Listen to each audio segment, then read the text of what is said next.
আসসালামু আলাইকুম ওয়া রাহমাতুল্লাহ। রব্বি জিদনি ইলমান, রব্বি ইশরাহ লি সাদরি ওয়া ইয়াসসির লি আমরি ওয়াহলুল উকদাতাম মিন লিসানি ইয়াফকাহু কওলি। কাছের ও দূরের অনলাইন শিক্ষার্থী বন্ধুরা, আশা করি তোমরা আল্লাহর রহমতে ভালো আছো। অন্যান্য দিনের মতো আজকে আলেম ক্লাস প্রথম বর্ষ ফিকহ দ্বিতীয় পত্রের মাবহাসুল খাস, খাসের আলোচনা, আরিফুল খাস মা বায়না আকসামিহি বিতাফসিল ওয়া তামসিল সুম্মা বাইন হুকমাহু মুওয়াদ্দাহান। খাসের আবিধানিক পারিভাষিক, খাস কত প্রকার ও কি কি বিস্তারিত উদাহরণ সহ আলোচনা করো এবং খাসের হুকুম স্পষ্ট করো। এই প্রশ্নের উপরে আজকের আলোচনা পেশ করছি। খাস শব্দটি হচ্ছে আরবি শব্দ বাবে নাসারা থেকে আল মখসুস, ওয়াহিদ মুযাক্কার বাহাস ইসমে ফাইল। অর্থ হচ্ছে মুআইনুন, যা নির্দিষ্ট করা, অর্থাৎ খাস নির্দিষ্ট বস্তু, ব্যক্তি এই ধরনের বোঝায়, তাকে খাস বলে। খাসের দ্বিতীয় নম্বর উদাহরণ হচ্ছে মুকাদ্দার, নির্ধারিত, অর্থাৎ সাহিবুল মারান মাবহাসুল খাসের ভিতরে খাসের যে প্রকার ভেদ রয়েছে, এর ভিতরে খাসকে নির্ধারিতভাবে ব্যক্তি বা বস্তুকে বোঝায়। এজন্য একে খাসের আবিধানিক অর্থ হচ্ছে, লগাবি অর্থ হচ্ছে মুকাদ্দার তথা নির্ধারিত। 3 নম্বর শাব্দিক অর্থ আবিধানিক আল মানা ফিল লুগা জিদ্দুল আম, তথা আমের বিপরীত। অর্থাৎ আম হলো যে ব্যাপকতা অর্থ প্রদান করে থাকে, সেটির বিপরীতে অর্থাৎ নির্দিষ্ট খাস করে যেটি বলা হয়। যেমনটি আমরা সাধারণতভাবে মানুষকে যখন কোনো কথা বলি, তখন আমরা বলি যে খাস করে তোমাকে এই কথাটি বলছি। অর্থাৎ বোঝা যায় যে খাস হলো নির্দিষ্ট করে কাউকে বোঝানো, এটিকে বলা হয় খাস। আমের বিপরীতে যেটি তার ব্যাপক অর্থ প্রদান করে থাকে, এটিকে বলা হয় যে খাসের আবিধানিক অর্থ। আল খাস ফিল ইসতিলাহি, খাসের পারিভাষিক সংজ্ঞা। ইখতিলাফুল ফুকাহা ফি তারিফিহি, ফুকাহাগণ খাসের বিভিন্ন ইসতিলাহি সংজ্ঞা প্রদান করেছেন। তার মধ্য থেকে আমি দুটি খাসের সংজ্ঞা প্রদান করছি।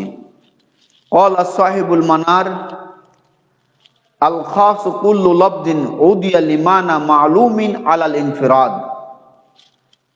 খাস প্রত্যেক ওই সমস্ত শব্দকে বলেন যে শব্দটিকে নির্দিষ্ট অর্থের জন্য তৈরি করা হয়েছে, নির্ধারিত মানার জন্য তৈরি করা হয়েছে, যা আলাল ইনফিরাদ, একটি ব্যক্তি একটি বস্তুকে নির্দিষ্ট বা নির্ধারিতভাবে একটি নির্ধারিত পরিমাপ বুঝাবে, একই বলা হচ্ছে খাস। খাসের আরেকটি সংজ্ঞা, পারিভাষিক সংজ্ঞা হচ্ছে আল খাস লাফজুন উদিয়া লিমানা মালুমিন আও লিমুসাম্মা মালুমিন আলাল ইনফিরাদ। এই সংজ্ঞাটি উসুলুল শাসি থেকে, উসুলুল শাসির প্রণেতা বলেন খাস যে শব্দকে যে অর্থের জন্য নির্দিষ্ট করা হয়েছে, তৈরি করা হয়েছে, অথবা নির্দিষ্ট অর্থের জন্য নামকরণ করা হয়েছে, যেটিকে একক একটি বস্তু বা ব্যক্তিকে বুঝাবে, তখন এটি হবে খাস। সুপ্রিয় অনলাইন শিক্ষার্থী বন্ধুরা, খাস সাহেবুল মানারের কিতাবের ভিতরে খাসের বিষয়ে নির্দিষ্টভাবে ব্যক্তি বা বস্তুকে বোঝানোর জন্য খাসের গুরুত্ব রয়েছে, যে বিষয়টি আমাদেরকে অবশ্যই ভালোভাবে উপলব্ধি করতে হবে। এখন আমরা খাসের উদাহরণ পেশ করব। মিসালুল খাস, খাসের উদাহরণ হচ্ছে, আমি তোমাদের সামনে খাসের উদাহরণ পেশ করছি। ধরে নাও জায়দুন। জায়দুন এখানে একটি ব্যক্তির নাম। এই ব্যক্তিটি নির্দিষ্ট, জায়েদ যখন বলে ডাক দিবে, আহ্বান করবে, তখন জায়েদকেই বুঝাবে, অন্য কাউকে বুঝাবে না।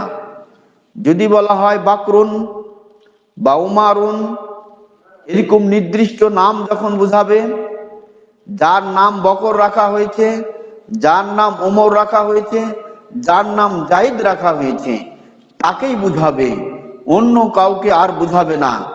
এটি কি বোঝা হচ্ছে খাস। এই জন্য সংজ্ঞায় বলা হচ্ছে, জাল খাস ও কুল্লু লফদিন উদিয়া লিমানা মালুমিন আলাল ইনফিরাদ। একক নির্দিষ্ট ব্যক্তি বা বস্তুকে বোঝানোর জন্য যেই শব্দটি তৈরি করা হয়েছে বা গঠন করা হয়েছে, তাকে আমরা কি বলবো? খাস বলবো। তাহলে এই খাসের উদাহরণ থেকে আমরা বুঝতে পারলাম যে খাস হচ্ছে নির্দিষ্ট ব্যক্তি বা বস্তুকে বোঝায়। অতএব জায়েদ হচ্ছে একটি নির্দিষ্ট খাস শব্দ, এটি জায়েদ ছাড়া অন্য কাউকে বোঝায় না।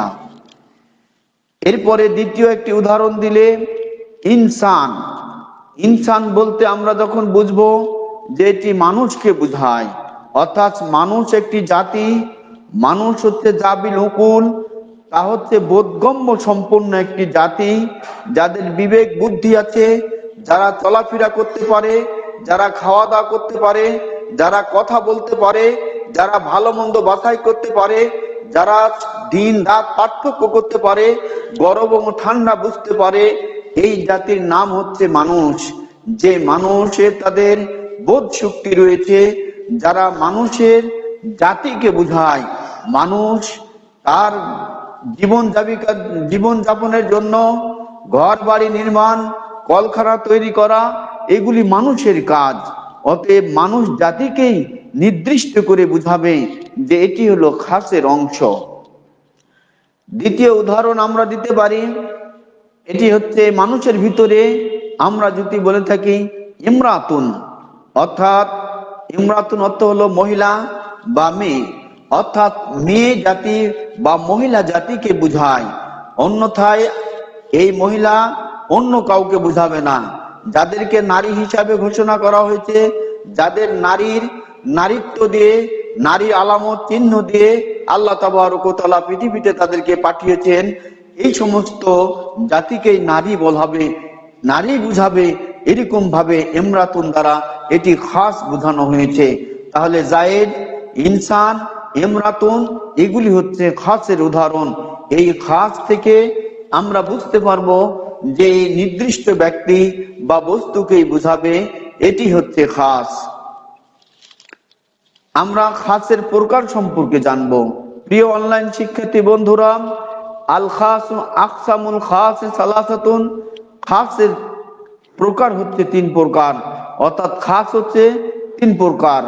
প্রথম প্রকার হচ্ছে খাসুল জিন্স, যেটি হচ্ছে জাতিবাচক, শ্রেণীবাচক, নির্দিষ্ট জাতিবাচক খাস। আরটি খাসুল নও, শ্রেণীবাচক খাস। আরটি খাসুল আইন, নির্দিষ্টবাচক একটি খাস। এই তিন প্রকার হচ্ছে খাসের আলোচনা।